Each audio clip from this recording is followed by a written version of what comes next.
මල් වරුසා කෙටි නව කතාව දෙවන කොටස.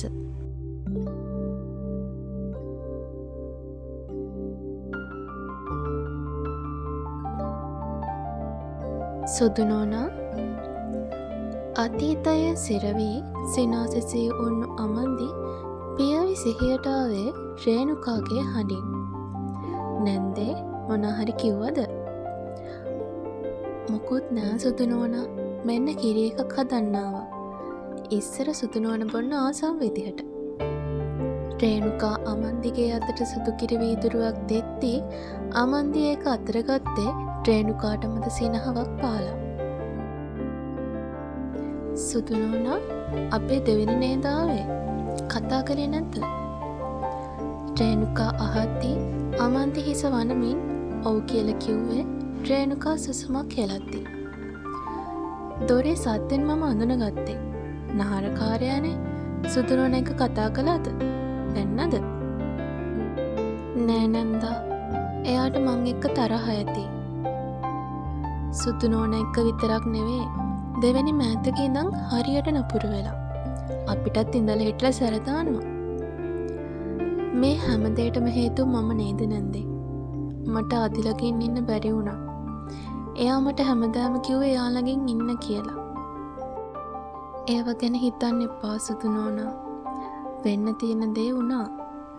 දැන් අපිට ඒ දේවල් වෙනස් කරන්න බැහැනේ. ඒක අපේ දෙවෙනිත් දැනගන්න ඕනේ. ආදි මං එක කවදාවත් කතා කරන එකක් නැද්ද නැන්දා? ඒ දේවල් අපි කාලයට පාර දෙමු සුදු නෝනා. කෝ සුදු නෝනට මහන්සිත් ඇතිනේ. යන්න ගිහින් වොෂ් එකක් දාගන්න. දෝනිව මං අතට දෙන්නකෝ. පැංචිට වොෂ් එකක් දානවද? ඔව් නැන්දා, දෝනිටත් වොෂ් එකක් දාන්න ඕනේ. කෝ මාමා ඔෆිස් ගිහින්ද? ඔව් සුදු නෝනා. දන්නවනේ අපි ප්‍රියන්තට ඔෆිස් එකත් එක්කමන වැටේ ඉතින්. ඉස්සර වගේමයි නේද? එතකොට කෝ නංගි? කෙල්ලට මේ සැරේ එක්සෑම්නේ. ඉස්කෝලෙට ගියා.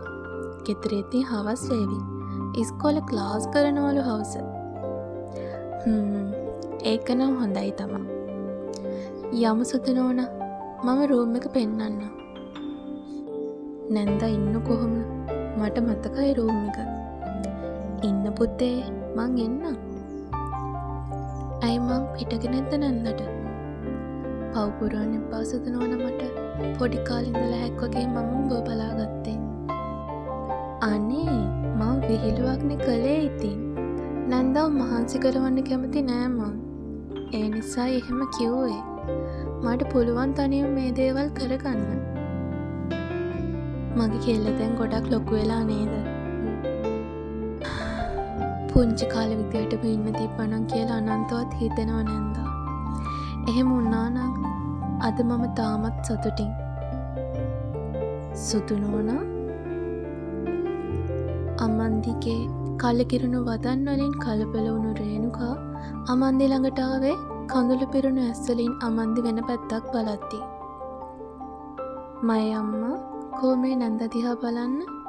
මගේ කෙල්ල සතුටින් නෙවෙයි දින්නේ. කියන්න පුතේ මේ නැන්දට. මම කිව්වා. අයියට මම කිව්වා.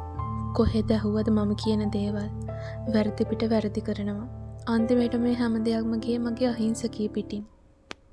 රේණුකාත් අමන්දි එක්කම අඬන්න ගත්තේ. අතේ ඉඳපු පැංචි ඔවුන් දිහා ඇස් දෙක බෝල කරන් බලන් ඉද්දී. ආමි අඬන්න එපා. වචනත් කැට කහගෙන පුංචි කෙල්ල කියද්දි අමන්දියේ පුංචි කම්මුල් වල ඇයගේ තෙතොල් තවරුවා. අම්මි අඬන්නේ නෑ මැනික. අපි යමු බෝනාන්න. නැන්දා පහුගිය දේවල් අපි අමතක කරලා දාමු. නැන්දා කලින් කිව්වා වගේ ඒ දේවල් සිද්ධ වෙලා ඉවරයි. මම දෝනිව වොෂ් එකක් දාන් එක්කන් එන්නම්. නැන්දට පුළුවන් ද කෙල්ලට ඇඳුමක් දාන්න? හා සුදු නෝනා.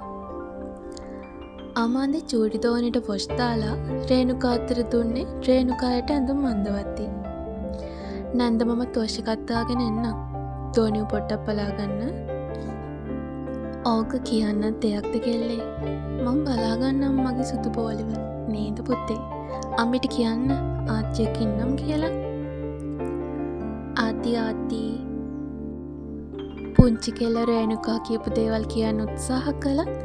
ඇයට වචන හරියට උච්චාරණය කරගන්න බැරි වුණා.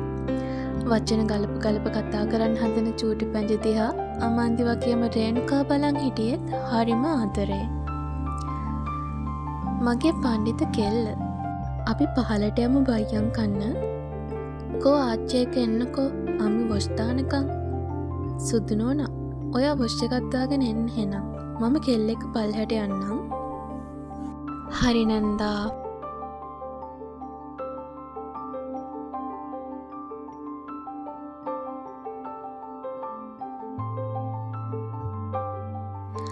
අමාන්දි වොෂ් එකක් දාගෙන පහලට ආවේ දෝනිව හොයාගෙන. කෙල්ල කොහෙවත් පේන්න හිටපු නැති නිසා අමාන්දිගේ හිතට දැනුනේ ලොකු බයක්. ගේ හැම තැන්ම බලලා ගාඩන් එකට කලබලෙන් යන්න ගියපු අමාන්දිව හැප්පුනේ ගාඩන් එකේ ඉඳලා ගේ ඇතුළට එන්න ආපු ආදිගේ ඇඟේ. ඇස් පොට්ටදෝයි කියලා බැනගෙන ආදි රූම් එකට ගියේ අමාන්දිගේ ඇස්වල කඳුළු පිරීලා යද්දී. ඉතින් යාළුවනේ, මල් වරුසා කෙටි නවකතාවේ දෙවන කොටසත් මෙතනින් නිමා වෙනවා. මම හංසි.